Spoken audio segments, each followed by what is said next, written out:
ਅੱਜ ਦਾ ਮੈਸੇਜ ਜਿਹੜੀ ਜਵਾਨ ਨਸਲ ਸਾਡੀ ਆਉਣ ਵਾਲੀ ਉਹਦੇ ਵਾਸਤੇ ਵੇ ਵੀ ਤੁਸੀਂ ਲੱਖਾਂ ਐਪ ਕਰ ਲਿਓ ਜੋ ਮਰਜ਼ੀ ਕਰ ਲਿਓ ਲੇਕਿਨ ਇੰਨਾ ਜ਼ਿਹਨ 'ਚ ਰੱਖ ਲਿਓ ਵੀ ਤੁਹਾਡੀ ਵਜ੍ਹਾ ਤੋਂ ਤੁਹਾਡੇ ਮਾਪਿਓ ਦੀ ਅੱਖ ਦੇ ਵਿੱਚ ਇੱਕ ਵੀ ਅਥਰੂ ਨਹੀਂ ਆਉਣਾ ਚਾਹੀਦਾ। ਅਗਰ ਉਹ ਅਥਰੂ ਤੁਹਾਡੀ ਵਜ੍ਹਾ ਤੋਂ ਆ ਗਿਆ ਤੇ ਅੱਲਾਹ ਪਾਕ ਨੇ ਵੀ ਉਹ ਕਦੀ ਵੀ ਤੁਹਾਨੂੰ ਮਾਫ ਨਹੀਂ ਕਰਨਾ ਜਦੋਂ ਤੱਕ ਮਾਪਿਓ ਮਾਫ ਨਹੀਂ ਕਰੇਗਾ। ਕਿਉਂਕਿ ਅੱਜ ਕੱਲ ਦੀਆਂ ਔਰਤਾਂ ਦੀ ਅਕਸਰੀਅਤ ਇਸ ਤਰ੍ਹਾਂ ਹੈ ਵੀ ਲੋਕਾਂ ਨਾਲ ਆਪਣੇ ਰਿਸ਼ਤੇਦਾਰਾਂ ਦਾ ਤਲਕ ਜੋੜਦਿਆਂ ਆਪਣੇ ਬੰਦੇ ਤੋਂ ਤਲਕ ਦੂਰ ਕਰ ਲੈਂਦੀਆਂ ਨੇ।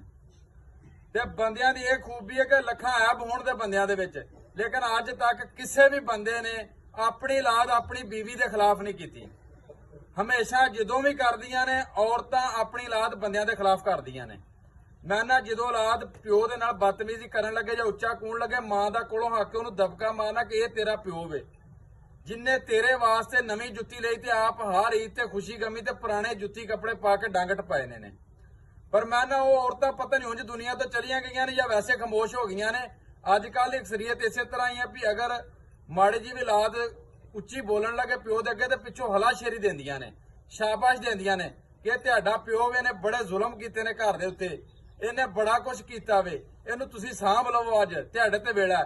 ਪਰ ਜਿਹੜੀ ਔਲਾਦ ਇਸੇ ਤਰ੍ਹਾਂ ਕਰਦੀ ਏ ਉਹ ਰੋਲਦੀ ਏ ਦੁਨੀਆ ਤੇ ਵੀ ਤੇ ਆਖਰਤ ਵਿੱਚ ਵੀ। ਨਹੀਂ ਤੇ ਆਪਣੇ ਸੱਜੇ ਖੱਬੇ ਅੱਗੇ ਪਿੱਛੇ ਝਾਤੀ ਮਾਰ ਕੇ ਵੇਖ ਲਿਓ। ਮੈਂ ਇੱਕ ਥਾਂ ਤੇ ਗਿਆ ਤੇ ਬਾਬੇ ਦੇ 5 ਪੁੱਤਰ ਸਨ ਤੇ ਬਾਬਾ ਮਜ਼ਦੂਰ ਹੋ ਗਿਆ ਮੰਜੀ ਤੇ ਪਿਆ ਸੀ। ਬਾਬੇ ਦੇ 5 ਪੁੱਤਰ ਜਿਹੜੇ ਨੇ ਉਹਨਾਂ ਦੀ ਵੀ ਅੱਗੋਂ ਔਲਾਦ ਜਵਾਨ ਸੀ ਯਾਨੀ ਕਿ ਬਾਬੇ ਦੇ ਪੋਤਰੀਆਂ ਪੋਤਰੇ ਵੀ। ਪਰ ਉਹ ਬਾਬੇ ਦੇ ਪੁੱਤਰ ਜਿਹੜੇ ਸਨ ਉਹ ਆਪਣੇ ਪਿਓ ਨੂੰ ਨਹੀਂ ਸਾਂਭਦੇ। ਮੈਨੂੰ ਉੱਥੇ ਬੰਦੇ ਇੱਕ ਨੇ ਪੁੱਛਿਆ ਵੀ ਇਹਨਾਂ ਦੇ ਬਾਰੇ ਤੁਹਾਡਾ ਕੀ ਖਿਆਲ ਹੈ। ਮੈਂ ਉਹਨੂੰ ਦੱਸਿਆ ਵੀ ਇਹ ਸਭ ਤੋਂ ਜ਼ਿਆਦਾ ਸੁਨਹਿਰੀ ਮੌਕਾ ਦੀ ਔਲਾਦ ਆਪਣੇ ਹੱਥੋਂ ਗਵਾਉਣ ਡਈ ਏ।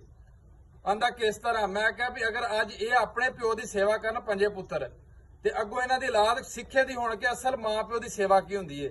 ਇਹਨਾਂ ਕੋਲ ਤੇ ਹੁਣ ਆਖਰੀ ਵੇਲਾ ਵੇ ਸਾਂਭ ਲੈਣ 4 ਦਿਨ ਤੇ ਆਪਣੀ ਔਲਾਦ ਕੋਲੋਂ ਬਾਅਦ ਚ ਆਪਣੀ ਖਿਦਮਤ ਕਰਵਾ ਲੈਣ ਦੇ। ਕਿਉਂਕਿ ਜਿਵੇਂ ਦਾ ਤੁਸੀਂ ਕਰਨਾ ਉਵੇਂ ਦਾ ਤੁਸੀਂ ਭਰ ਲੈਣਾ। ਬਾਕੀ ਮੇਰੀ ਦੁਆ ਹੈ ਕਿ ਅੱਲਾਹ ਪਾਕ ਸਭ ਦੀ ਔਲਾਦ ਨੂੰ ਫਰਮਾਬਰਦਾਰ ਬਣਾਏ, ਨੇਕ ਬਣਾਏ, ਹਮੇਸ਼ਾ ਖੁਸ਼ ਰਹੋ, ਹੱਸਦੇ ਰਹੋ ਤੇ ਵਸਦੇ ਰਹੋ।